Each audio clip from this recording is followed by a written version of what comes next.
Olá pessoal, tudo bem? Bem-vindo a mais um Falco Responde, onde eu respondo as dúvidas do pessoal da nossa comunidade. Se você tiver alguma dúvida que você gostaria que eu respondesse nesse quadro que vai ao ar aos sábados, ao mesmo tempo vai também no ar lá no nosso podcast, em qualquer plataforma de podcast, nas melhores plataformas de podcast, na segunda-feira. Então vai ao ar no sábado, aqui no canal, no canal do YouTube, e depois na segunda-feira vai no nosso podcast. Você pode procurar lá por Psicólogo Diego Falco ou FalcoCast, que você consegue encontrar. Enfim, se você gostaria que eu respondesse alguma dúvida sua, você pode enviar na quarta-feira. Eu faço uma postagem lá, um stories, onde eu coloco um quadrinho de perguntas e respostas, e o pessoal que me envia as perguntas ali, eu respondo nesse quadro. Ao mesmo tempo, no nosso canal do YouTube, Falco Race Vídeos, eu faço também uma postagem escrita na quarta-feira também, onde podem me enviar pelos comentários essa postagem, que aí eu pego as perguntas e respondo aqui, ok? Então, eu acho que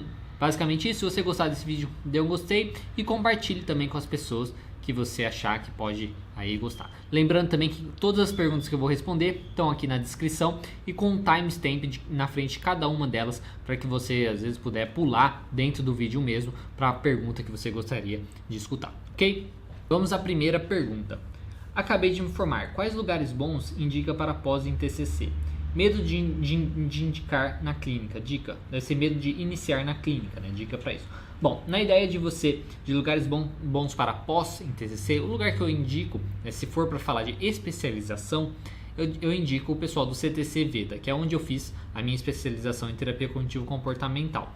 Eles são um pessoal que é lá de São Paulo, um grupo de São Paulo, mas que tem várias unidades em várias outras cidades, por exemplo, em Maringá, Ribeirão Preto, se eu não me engano tem em Brasília, tem também em Fortaleza, se eu não me engano. Então tem vários outros lugares que você pode estar fazendo aí, que eu acho muito bacana. Existem outros, tem, eu acho que o Cognitivo, tem do Instituto Weiner, tem do pessoal lá do controle do estresse, da Marilda Lippe. Enfim, tem vários que fazem isso de pós, mas esses eu não conheço. O que eu conheço é onde eu fiz, que é o CTC Veda. Ao mesmo tempo, se forem cursos, pós assim de cursos, workshops, enfim, o CTC Vedas também tem vários cursos interessantes, e nós mesmos temos aqui, os dois cursos que eu dou online, que é o Introdutório de Terapia Cognitivo-Comportamental, que é o essencial da terapia cognitivo-comportamental, que é um básico da terapia, da teoria e da prática, e o nosso curso também atuando nos transtornos de ansiedade, que é focando nisso. Não é uma especialização, não é nada assim, mas é alguma coisa que ajuda a instrumentalizar você para trabalhar na clínica. Então, o que eu diria para você é isso. Pesquisa lá o pessoal do CTC Veda, dá uma olhada também nos nossos cursos, principalmente no nosso curso introdutório. Às vezes ele pode te dar uma luz, pode te ajudar um pouquinho também. Na parte de medo de iniciar na clínica, o que eu diria é... Eu até respondi essa dúvida um tempo atrás. Você pode até dar uma olhada. E pode até dar uma olhada também no nosso vídeo, que eu falo sobre... 7 dicas para começar o atendimento, também 7 dicas para recém-formados, para começar na clínica. Esse vídeo é um vídeo separado que eu fiz, que pode ajudar você um pouquinho também de como você começar, para tentar atrair clientes, por aí vai, e se motivar um pouquinho mais, pode ajudar esse vídeo também. Na ideia de dicas de uma maneira geral da questão de medo para iniciar, é trabalhar com esses medos basicamente. E como na terapia cognitivo, o que a gente faz para trabalhar com os medos é trabalhar com os seus pensamentos, então entender aí quais pensamentos que você está tendo, quais são suas fantasias, os seus exageros, o que você teme que vai acontecer, ou coisas nesse sentido, ou que não vai acontecer. Desafiar todos esses seus pensamentos, ao mesmo tempo que de enfrentar, não deixe de enfrentar. Se você já tem oportunidade, tal, vá atender. Comece a atender, vai procurar um lugar para atender, já divulgue o seu trabalho, divulgue que você está atendendo e coisas assim, e vá. Quanto mais você evita, mais fácil fica de evitar e pior fica, Você vai ficando com mais medo, vai ficando mais difícil de você conseguir sair dessa e de melhorar e trabalhar com esse medo. Então o que eu indicarei para você é isso, faça em frente. E veja o nosso vídeo lá de dica de como começar, que pode ajudar um pouquinho, te dar um pouquinho mais de segurança nisso. O que eu falaria também é basicamente estude, Estude para ter um repertório bacana, para poder explicar bem, e vá com calma. Também não precisa ter pressa, você não precisa ter pressa de dar um diagnóstico pro paciente, pro cliente. Você não precisa ter pressa para resolver o problema do paciente também. Por mais sofrimento que ele tenha, por mais sofrido que seja ali o momento dele e tudo mais, querendo ou não, precisa aprender, precisa entender que foram anos ele desenvolvendo as crenças dele e fortalecendo as crenças dele. Então você não precisa também se apressar e ficar aí se cobrando demais, achando que você tem que resolver rápido e qualquer coisa nesse sentido. Então vá com calma, principalmente que você está no começo. Tá? Então escute bastante, pesquise bastante, estude e vá com calma. E simplesmente vá, faça. Tá? Essa é uma dica para você. Se você tiver algum problema, qualquer coisa assim, manda para mim lá no direct que eu te respondo. Próxima pergunta. Como a TCC trabalha a síndrome de pânico?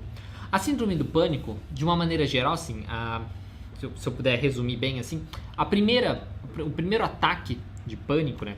Se a pessoa tiver um ataque de pânico, uma crise de ansiedade, por aí vai, se ela tiver isso não caracteriza síndrome do pânico ou transtorno de pânico. Se ela tiver, ela simplesmente teve ali um ataque de pânico.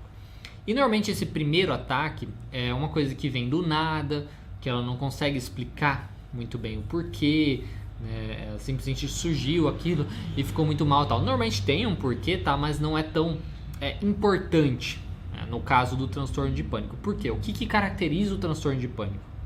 A pessoa teve o primeiro ataque e aí ela fica com medo de ter novamente outro ataque, né? Então, ou de ter um ataque ou medo das consequências do ataque também, né? Das consequências no sentido de morrer, né? De ter um infarto, morrer, de enlouquecer, de perder o controle, por aí vai.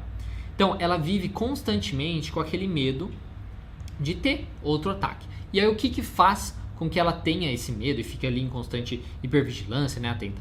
Os sintomas que ela teve durante a crise de pânico, né? O ataque de pânico inicial, o primeiro ataque dela.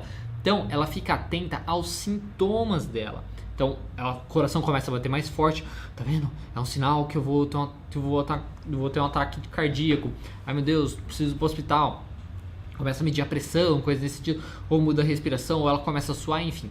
Quais os sintomas dela que fazem isso, né? Então, os sintomas do ataque de pânico, do primeiro ataque, quando aparecem novamente, ela acha que vai ter outro ataque e tal, e aí se preocupando com aquilo, fica focando naquilo, girando e tal, acaba tendo às vezes de novo um ataque de pânico e por aí vai, e se prende nisso. Então, esse é o básico. E aí como a gente trata isso? É justamente dessa maneira. Então a gente vai trabalhar com esses pensamentos aí, esses pensamentos exagerados, esses pensamentos disfuncionais sobre os sintomas, por exemplo, né? Poxa, ela ter um coração batendo mais forte, isso não significa que ela vai ter um infarto. Ela tem um histórico na família de ter problema cardíaco, ela tem problema cardíaco, o que o médico falou, ela foi no médico, o que ele disse e tal, fez os exames necessários, né? Trabalhar com a realidade em cima das fantasias dela, dos pensamentos dela sobre os sintomas que ela sente que causam aí esse mal-estar, o ataque de pânico nela e por aí vai. Ao mesmo tempo que a gente faz isso, a gente vai ter que depois, eventualmente, expor a pessoa a esses sintomas. Então vamos supor, voltando na questão do coração, expor ela nisso. Então na própria sessão você pode fazer uma coisa de fazer o paciente se sentir, né, ficar cansado, sei lá, pulando ou correndo assim no lugar, a ponto de aumentar a frequência cardíaca dele e ver ali que fica tudo bem, que não aconteceu nada, você vai ajudar ele às vezes a se acalmar e tal. Então aí você vai expondo ele a situações que ele vai estar presente aí nesses sintomas, expor ele a esses sintomas, e aí ele vai ver que de nada aconteceu, que ele não morreu, que ele não enlouqueceu e por aí vai, e pronto. Aí é aí que a gente vai fazendo o tratamento, ele vai melhorando, isso vai ajudando nos pensamentos dele, tá vendo? Então, quando o meu coração fica assim, não significa nada e tal, isso vai ficando mais tranquilo, né? Ele vai se expondo mais, e aí acaba melhorando nesse sentido, tá certo? Próxima pergunta, que traumas pode estar por trás de uma pessoa que tem dificuldade de ter amizade íntima com os outros?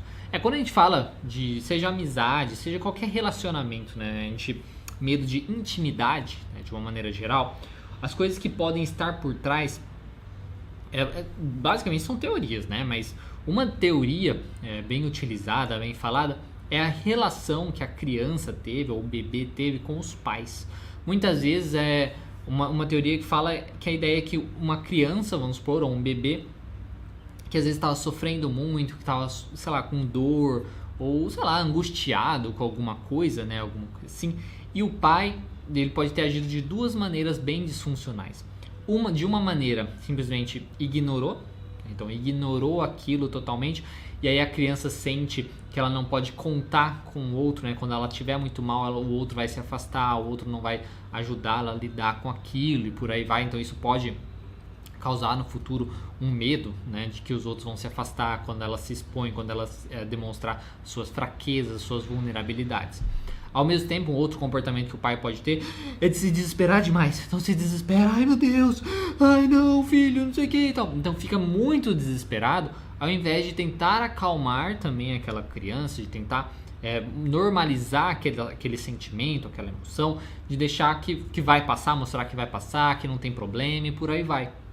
Então fazer muito um desespero pode fazer com que aquela criança, aquele bebê, enfim, quando crescer também tenha uma dificuldade aí de conseguir expressar, porque ela tem medo que às vezes o outro, de prejudicar o outro. Tipo, ai, se eu me expressar muito, se eu for mais íntimo, mostrar minhas vulnerabilidades e tal, o outro vai querer cuidar e vai se preocupar demais comigo, e aí eu não quero fazer o outro sofrer e por aí vai.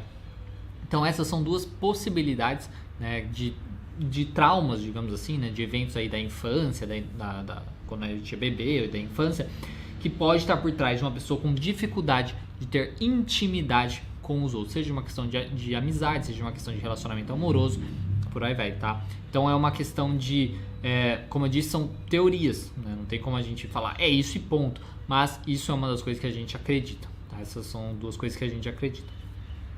Próxima pergunta.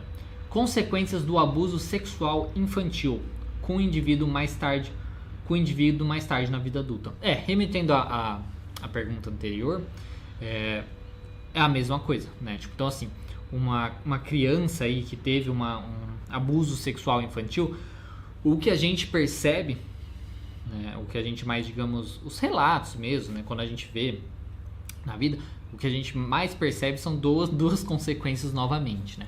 Uma consequência bem significativa é da pessoa ter justamente essa dificuldade de intimidade, né? Então ela tem essa dificuldade de intimidade porque ela acha que ela vai estar muito vulnerável, o outro pode machucá-la, que o outro vai, né, usar ela, vai abusar dela de alguma maneira, né? Então ela pode ter essa dificuldade de criar uma intimidade com as outras pessoas, principalmente uma intimidade mesmo sexual, né, de ter relações sexuais, e isso vai ficando cada vez mais difícil e tal, né? E aí é bem complicado mesmo, aí tem que trabalhar toda a questão dos pensamentos e tal, e de pouquinho em pouquinho ter uma confiança naquela pessoa, por isso que é muito importante tomar cuidado com quais relações, né, você tem, não simplesmente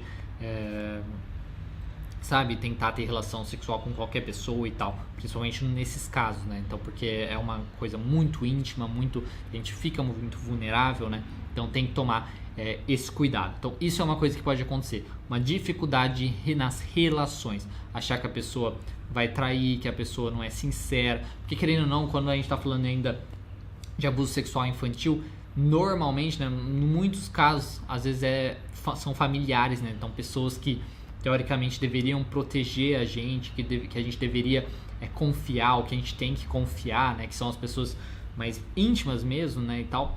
Então a gente pode desenvolver isso, né? Poxa, se eu não posso confiar no meu parente, como que eu vou confiar em outra pessoa? Aquela pessoa já me feriu, já me machucou, né, e me traiu, basicamente. Então é uma coisa muito difícil de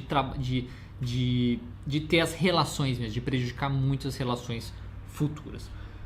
Ao mesmo tempo, outra coisa que a gente percebe que às vezes acontece também é a pessoa que sofreu abusos e tal, ela também às vezes se tornar um abusador, tá? Isso também às vezes acontece. Mas o mais comum que a gente vê, tá, é o outro caso, da pessoa ter as dificuldades aí da intimidade. O que eu falo dessa questão do abusador, porque muitas pessoas que são abusadores, quando a gente vê o histórico, digamos assim, normalmente, né, em grande parte deles, eles foram abusados de alguma maneira, seja sexualmente, seja fisicamente, né, com violência e tal. Então isso é uma coisa que é até relativamente comum, né? Relativamente normal disso de acontecer. Então as consequências que eu diria são essas, tá certo? Próxima pergunta.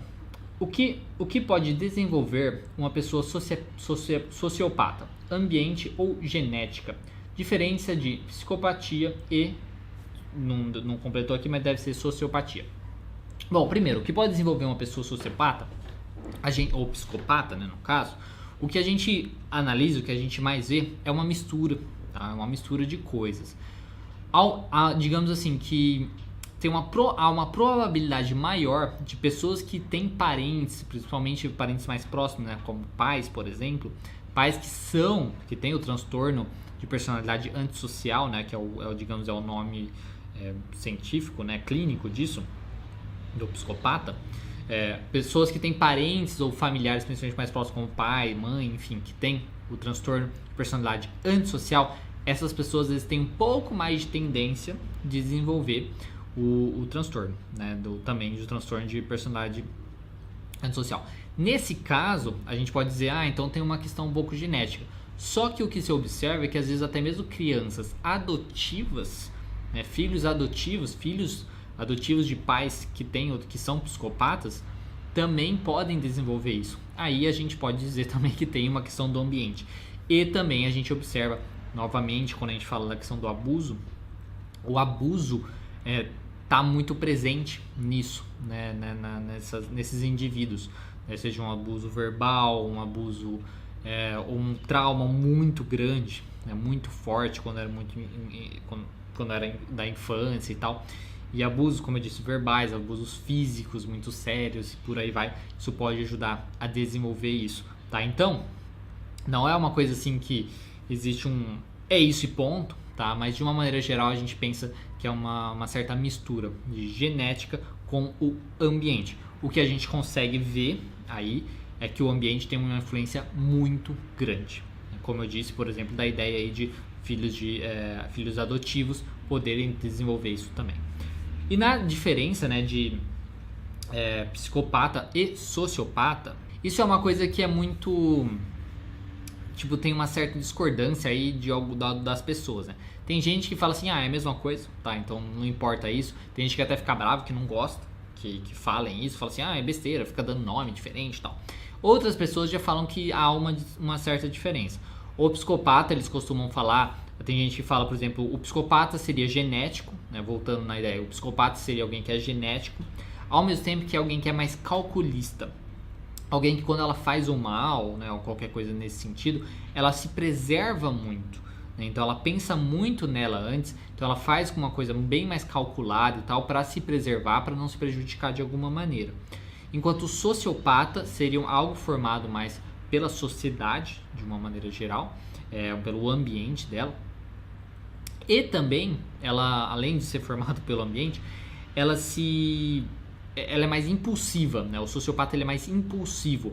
Então, quando ele comete alguma coisa, ele pode cometer atos assim, né, extraordinários, assim, muito, muito ruins, né? Muito caóticos e tal. Mas é sempre de uma coisa impulsiva. Então, ele tem uma dificuldade muito grande de controlar as suas emoções, né? Então, ele não preza tanto, não, vou ser calculista aqui, calcular como eu vou fazer para se preservar.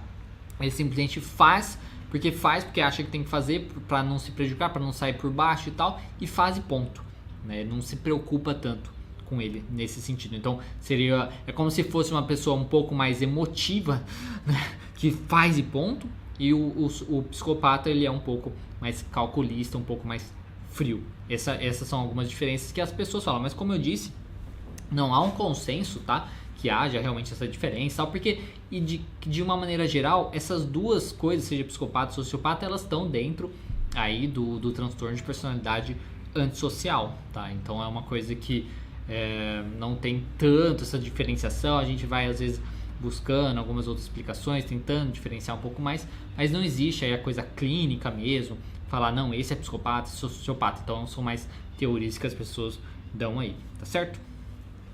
Então, a próxima pergunta. Existe casos difíceis a ponto de a terapia não resolver? Você já se deparou com algum? Com certeza. tá? Com certeza existem casos que são um pouco mais difíceis a ponto da terapia não resolver. O que eu diria é que assim, porque eu acho que todo mundo, tá? Pode ser uma visão pessoal minha, mas eu acho que todo mundo existe, né? Tem a possibilidade de melhorar de vida. Tá? Então todo mundo tem a possibilidade de melhorar de vida. Seja fazendo uma coisa diferente na sua vida. Então, poxa, perceber que eu estou tendo um comportamento que me leva para o buraco, começar a ter um comportamento diferente ou simplesmente evitar ter aquele comportamento que leva para o buraco. Ou simplesmente aprender a aceitar as situações da sua vida, aceitar as coisas que são imutáveis, que você não tem controle. Por que aceitar pode ajudar você a melhorar de vida? Você não vai sofrer tanto com isso. Se você aceita coisas que são imutáveis, você para de sofrer, você sofre menos com aquilo. Sofrendo menos com aquilo, imediatamente você vai ter uma melhor vida, isso é fato, tá? Então, eu sou da visão de que qualquer pessoa pode melhorar a vida, melhorar de vida, tá? Emocionalmente, psicologicamente, dos pensamentos, do comportamento e por aí vai. Todo mundo pode mudar. Então, quando pergunta assim, existem casos a ponto de não resolver, eu acho que assim, que na verdade todo mundo pode resolver os problemas. Mas em quais casos, né, a gente não consegue resolver? Quando a pessoa não acredita que ela pode resolver. Tá? Então, claro que um papel, digamos assim, da terapia é também mostrar para a pessoa que ela pode resolver. É mostrar para ela que o problema dela tem solução, que ela consegue ajudar e por aí vai.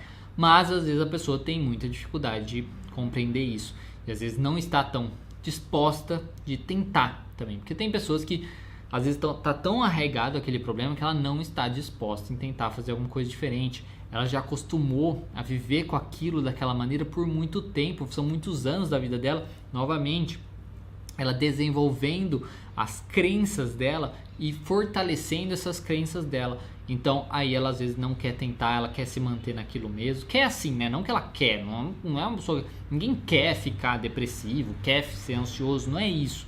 Mas é uma coisa que parece que os próprios pensamentos, né, são muito sabotadores e aí é muito difícil mesmo, né? Então digamos que pode ser às vezes mais difícil para algumas pessoas do que para outras pessoas, principalmente dependendo das crenças que ela tem. Então eu acho que todo mundo tem solução, digamos assim, todo mundo consegue melhorar a sua vida, nem que seja um pouquinho, mas algumas pessoas simplesmente não vão dar certo, né? Não vão dar certo com a terapia e tal, porque é algo muito difícil para elas de fazerem isso, porque é difícil mesmo, tá? Então é algo que vai ser muito difícil, mas que pode às vezes ela não tá querendo passar, porque às vezes ela vai precisar sofrer também antes de melhorar. Isso é uma coisa muito comum, tá? Antes de melhorar, vai piorar. Se você tem um filho que faz muita birra, por exemplo, antes de melhorar, vai piorar, porque você vai ter que começar a colocar limites nele. Se começar a colocar limites nele, a birra dele vai ser muito pior.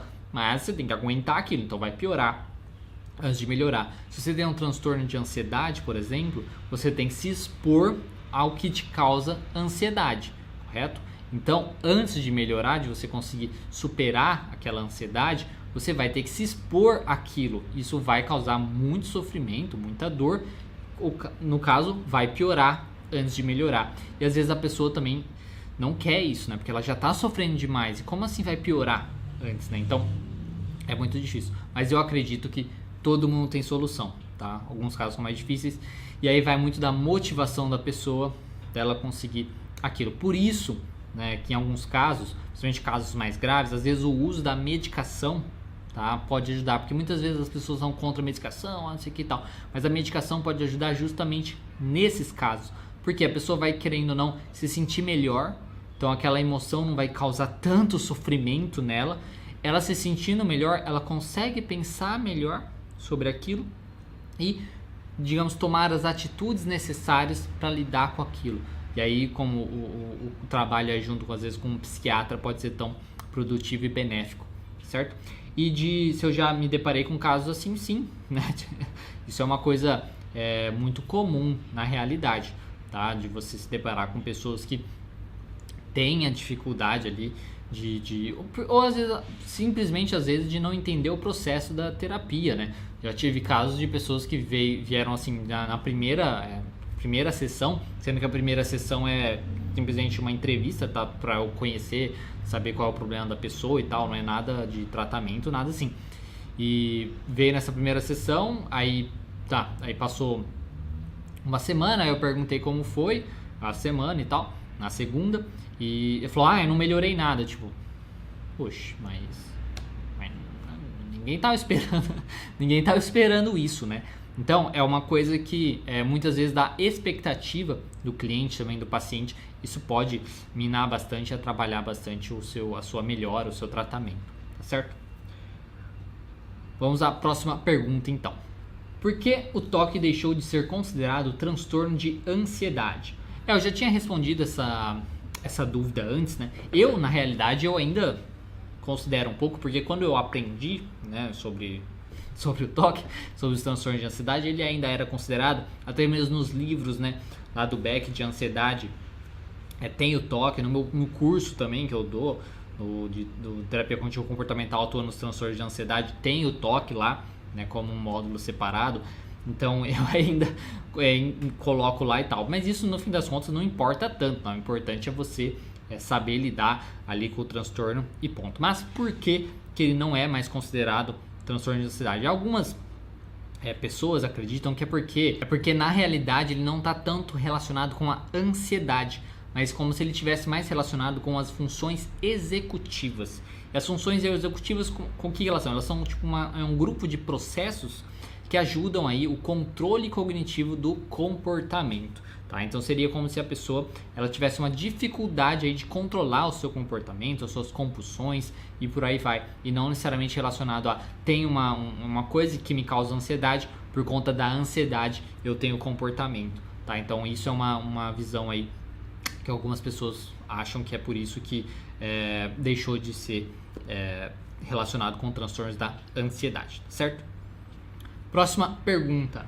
Teria dicas para acadêmicos de psicologia que irão iniciar estágio na clínica usando a abordagem da TCC? Bom, independente da abordagem que você utilizar, a principal dica que eu tenho para você que está iniciando, seja você está iniciando na clínica, você está iniciando no estágio na clínica, né, da faculdade, é ir com calma, tá? Vá com calma. Não ache que você precisa resolver todos os problemas rapidamente, que você precisa descobrir já o que a pessoa tem e resolver, tal. Não precisa fazer isso, tá? Principalmente que agora a gente está com uma ideia, muito mais a ideia do transdiagnóstico, que é onde você não que dar o diagnóstico seja uma coisa errada ou qualquer coisa assim, porque às vezes pode até ajudar em determinados casos, mas você necessariamente, principalmente na terapia cognitivo comportamental, isso não é tão importante.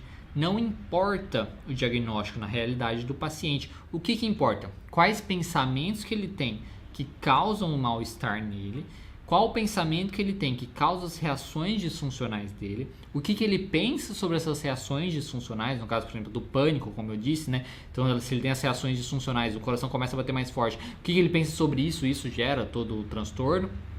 E também o comportamento que ele tem que mantém ele naquilo. Ele evitar situações, por exemplo, situações que causam ansiedade, então aquilo mantém o problema, fortalece o pensamento dele de que ele não consegue, que ele não vai conseguir e tal. Precisa ensinar talvez novos comportamentos, precisa forçar com que ele vá em frente com novos pensamentos para enfrentar aquela situação, enfim.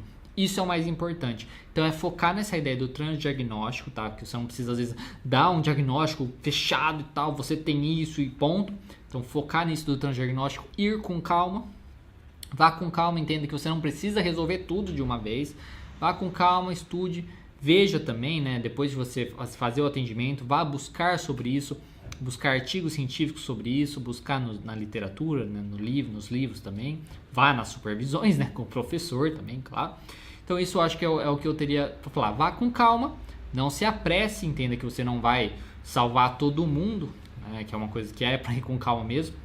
E entenda, escute bem, pegue todas as informações necessárias, pesquise, né, para trazer de volta e foque nessa ideia do transdiagnóstico, que é muito mais resolver os problemas do que necessariamente dar um nome, um rótulo para aquilo. Como eu disse, em alguns casos pode ser muito benéfico isso, mas inicialmente talvez não seja tão necessário isso para você. Se você conseguir fazer isso, se for uma coisa bem clara e tal, não tem problema nenhum, né? Você dá o diagnóstico, mas não se prenda tanto nisso se às vezes você não conseguir, né? Se você falar, ai meu Deus, não sei o que essa pessoa tem, é muito difícil, né, identificar o que ela tem e tal. Então, se tiver muito nisso, né, não se prenda nisso, tá?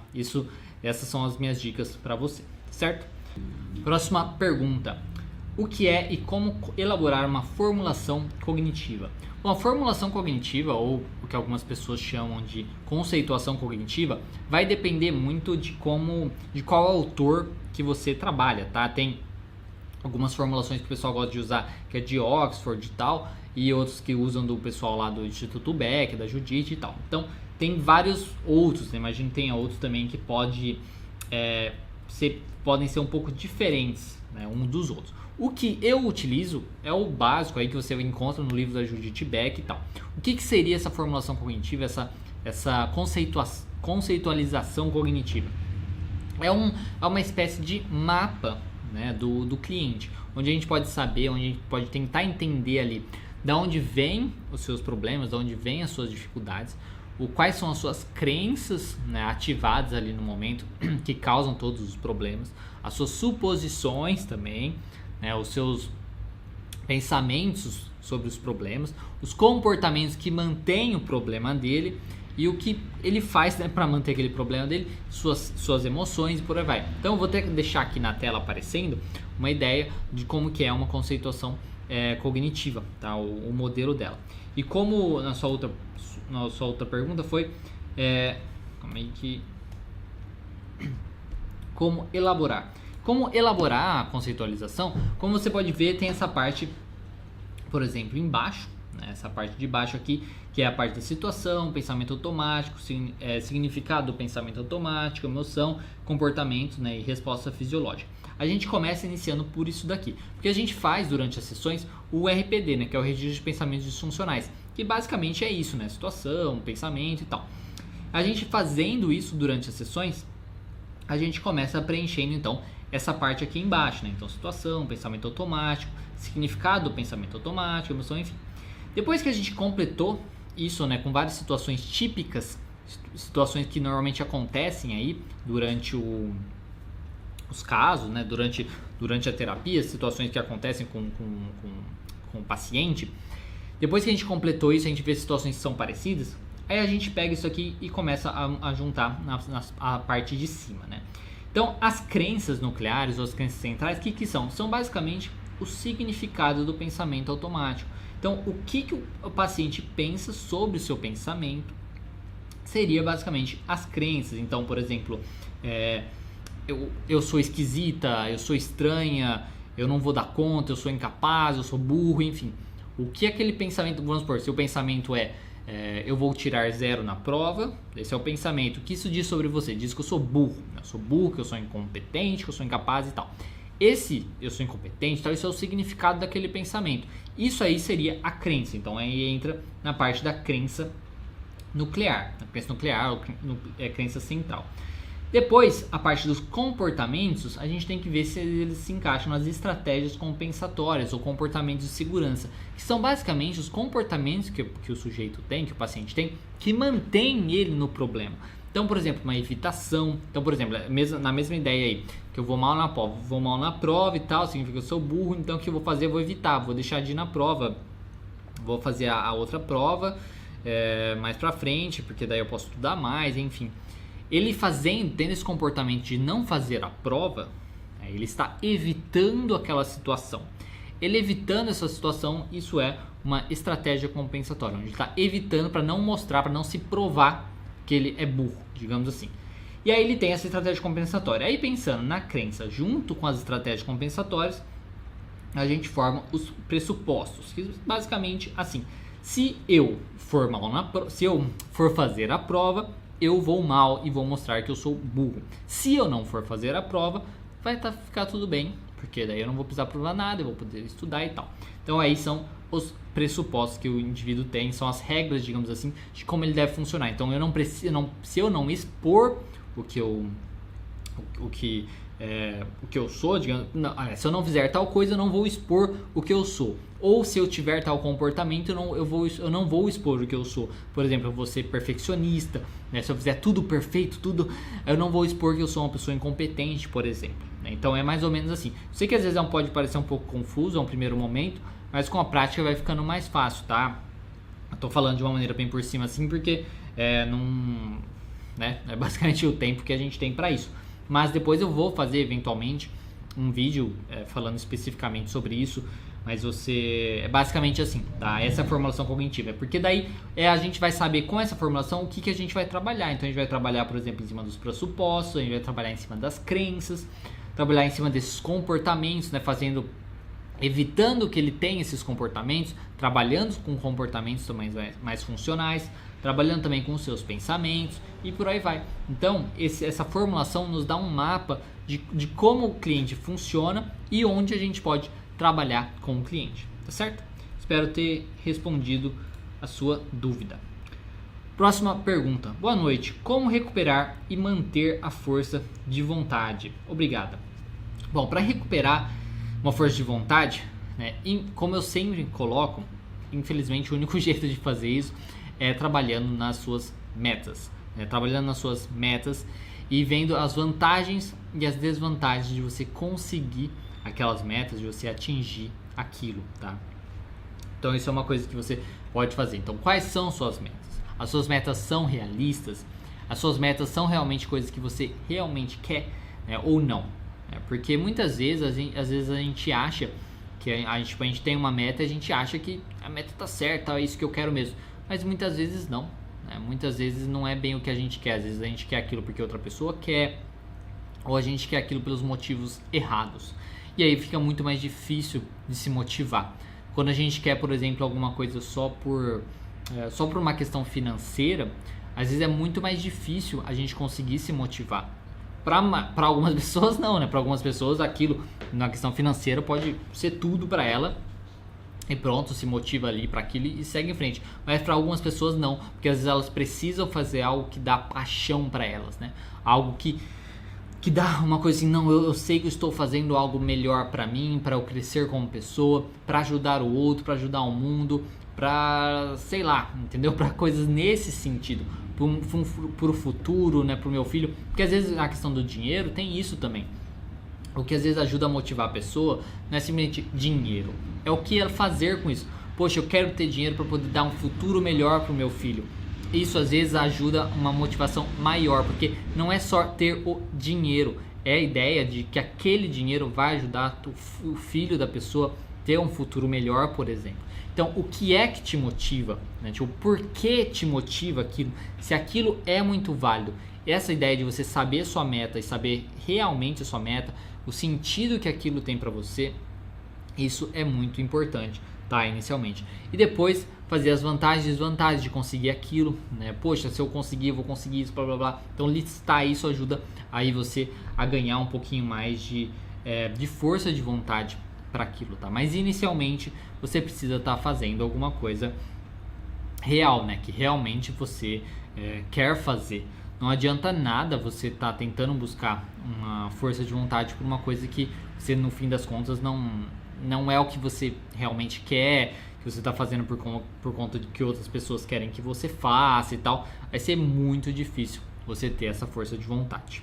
E para você manter a força de vontade, novamente a mesma coisa aí dos pensamentos aí das vantagens e das desvantagens. Você sempre se lembrar do porquê você está fazendo aquilo, tá? Isso é uma coisa muito importante. Ao mesmo tempo, outra coisa de você conseguir manter a força de vontade e tal, é não ir com tudo, né? Não, entender que você por exemplo, não olhar aquilo, vai ser só daqui 5 anos, por exemplo, na ideia de entrar numa faculdade. Só daqui 5 anos eu vou me formar, né? Nossa, daqui 5 anos e tal. Não pense tão longe assim, porque isso fica muito mais difícil imaginar 5 anos e tal. Pense menor, né? Menor no sentido, poxa, eu tenho esse mês, tenho que terminar nesse mês, tenho que terminar esse mês, tenho que terminar o próximo mês, tenho que terminar daqui 3 meses, entendeu?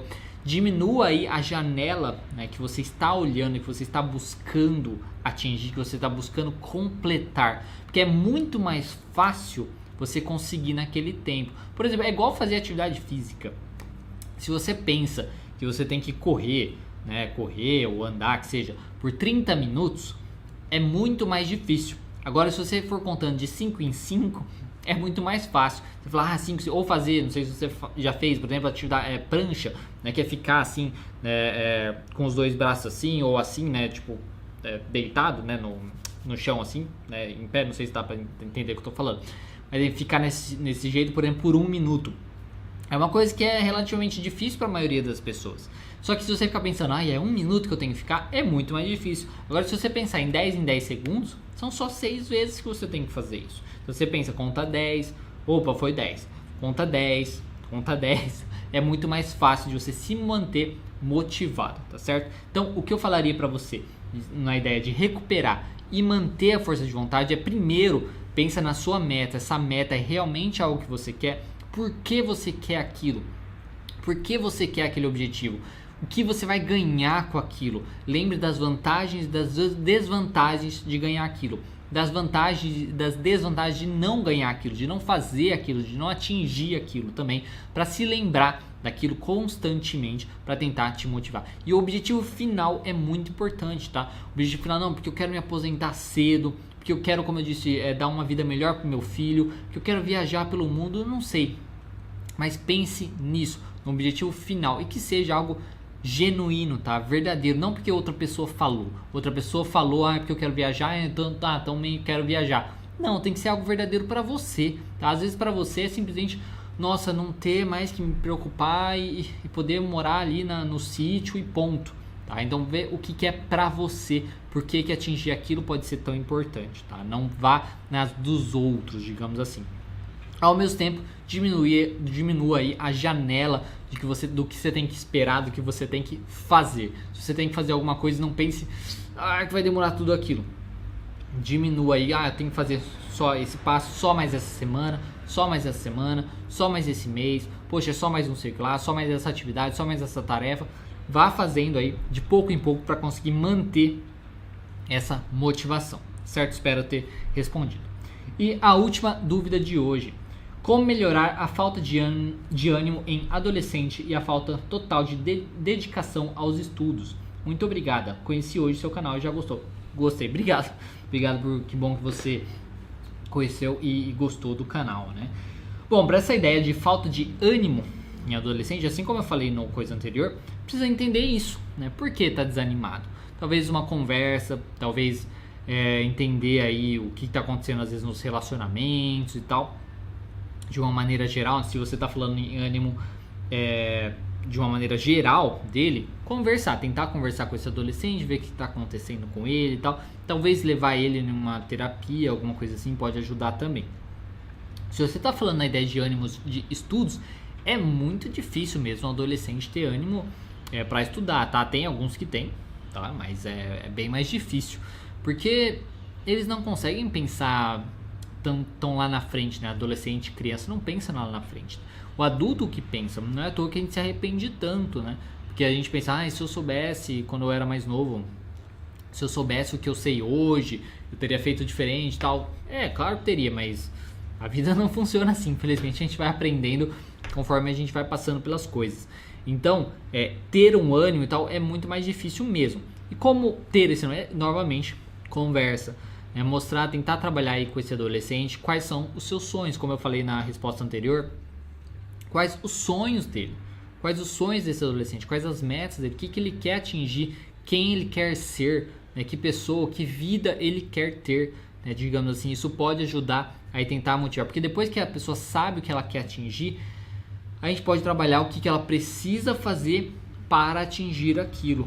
E aí você vai tratar, então você vai precisar fazer isso para atingir aquilo. Não consegue fazer tanto, né? Por exemplo, como eu disse também antes, se tem uma janela muito grande de coisa para fazer, fica muito mais difícil. Então, se a meta aí, ele precisa estudar, né? Por exemplo, dedicação aos estudos. Ele precisa estudar 3 horas por dia. Se ele não consegue estudar 3 horas por dia, às vezes ele não consegue nem estudar 1 hora por dia. Então não adianta você colocar 3 horas por dia para estudar. Então diminua essa janela. Comece, por exemplo, com meia hora por dia. Tá? Pode parecer, meu Deus, mas meia hora. Mas ele não está estudando nada, então comece devagar. Tá? Comece devagar. Meia hora por dia que seja. Aí vai meia hora por dia e tal. Opa, tá dando certo, tá conseguindo. Com o tempo, aí você vai aumentando. Aí, então agora 1 hora por dia e tal. Isso vai ajudando também a ele conseguir fazer aquilo, tá? Porque se você coloca uma coisa muito grande, hoje a atenção tá muito complicada, tá muito mais difícil você conseguir parar e focar, né? Então, o que eu diria para você é isso, basicamente. Converse com ele, se é um ânimo geral, se é um ânimo também dos estudos, você conversa com ele, veja o que ele quer atingir, quais são as metas dele, o que ele quer fazer, tente trabalhar a ideia de realidade, né? Porque às vezes muito adolescente vive muito no momento, não, eu não quero nada, eu quero ficar assim. Mostre para ele que não é bem assim, que não tem como ele ficar sem fazer nada, né? E se ele tiver muito desafiador, digamos assim, dependendo da realidade, da sua realidade, tenta dar um choque um pouquinho nele, né? Por exemplo, poxa, ele acha que, porque daí eu vou trabalhar, vamos supor que ele não trabalhe, né? Porque eu vou trabalhar no que eu quiser e não sei o que. Tá bom, então vai trabalhar. A partir de agora você vai trabalhar, você vai pra escola e tal, eu vou arrumar um emprego pra você e tal. Então isso é uma coisa que pode fazer. Então trabalhar, ver quais os pensamentos que ele tá tendo, ver o que ele quer viver de futuro e tal, o que ele quer atingir e ver o que ele precisa fazer para atingir aquilo. E dependendo desses pensamentos dele, tentar dar um choque de realidade nele, seja conversando ou seja provando com alguns comportamentos o que ele pode, que aquele pensamento dele às vezes está meio exagerado, que ele precisa pensar um pouquinho diferente, dar uma chacoalhada nele, isso pode ajudar. E na ideia da dedicação dos estudos, essa parte de conversar pode ajudar bastante. E também fazer isso de, se tiver, não cobrar demais, no sentido, 3 horas por dia. Diminua, tá? Meia hora por dia, passa para 1 hora, comece devagar. Tenta conversar com ele o que ele acha viável, né? Você acha viável, você supõe, conversando assim, por exemplo, olha, então o que você acha de você estudar 1 hora por dia? 1 hora por dia e tal, tá? O que você sugere? Eu sugiro 20 minutos. Então, aí você fala assim, 20 minutos eu acho muito pouco, tal meia hora. Então, assim, tenta fazer uma barganha e conversar com ele para vocês chegarem aí num bom senso, aí num contrassenso, para que você consiga